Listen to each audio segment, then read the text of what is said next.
kulan wacan daawada meel walba aad joogto waxaad kusoo dhawaataa janaal kale waaye filmis oo hadaan oo kale kuusoo gudbiya warbixinada ugu dambeeya ee la xiriira arrimaha Bollywoodka.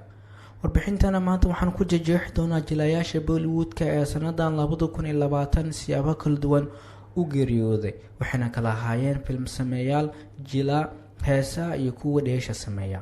sanadan Bollywoodka waxay u ahayd sanadkii ugu xumaa oo waxay waayeen jilayaal caan ah oo qaarkood ahaa shumaca Bollywoodka u soo baxay iyo kuwa halay ah oo Bollywoodka uusan ka marmin, waxayna sanadan dareemeen jab xoogan. aan markaan eegno warbixintana maanta la xiriirta jilayaasha reer Bollywood ee sanadan geeriyooday oo aan warbixin idinkaga hayno. qofka koowaad waa Jagdeep, yaanan xasuusan doorka Sarma Bobali ee filmka Sholay, xitaa hadda wuxuu ahaa mid ka qosliya. wuxuu geeriyooday 8 July 2020, waana mid ka mid ah mujaajilistayaasha ugu caansan ee India. qofka labaad waa Wajid Khan, qof walba ayaa isku raacay inuu dunida ka tagay xilli hore. waa heesaa weyn iyo muusig sameeye caan ah. wuxuu dhintay 1 June 2020.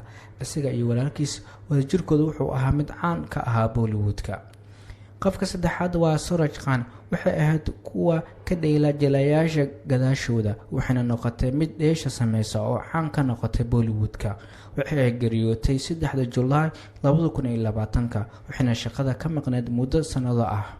qofka afraad waa Rishi Kapoor, waxaa la dhahaa waa midka ugu qurux badnaa waqtigiisa faneed, waa midka ugu jilinka sareeya iyo jiilka saddexaad ee qoyska reer Kapoor. wuxuuna geeriyooday 3 Abriil 2020, wuxuuna la tacaalay cudurka kansarka. qofka shanaad ee warbixintan waa Irfan Khan, qofna ma cabiri karto waayitaanka xidigan inuu Bollywoodka kasoo kabsan doono. wuxuu ahaa actor fiican inta uu noolaa. wuxuu geeriyooday 29 Abriil 2020. muuqaalkiisa jiliinka waxay dadka tuseen cid rabtay inay noqoto jilaa.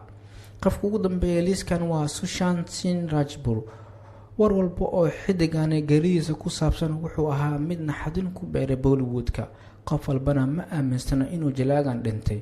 xidigan ayaa geeriyooday 14 June 2020. waa xidig lahaa jiliin sare, mana ahan kuwa Bollywoodka ay sameyn karaan jiliinkiisa oo kale. inta ayaan kusoo xiraya warbixintana maanta aan kaga hadlaynay xidigada geeriyooday sanadan 2020. haddii aad ku cusub tahay janaalkeenan, fadlan subscribe inoo saar.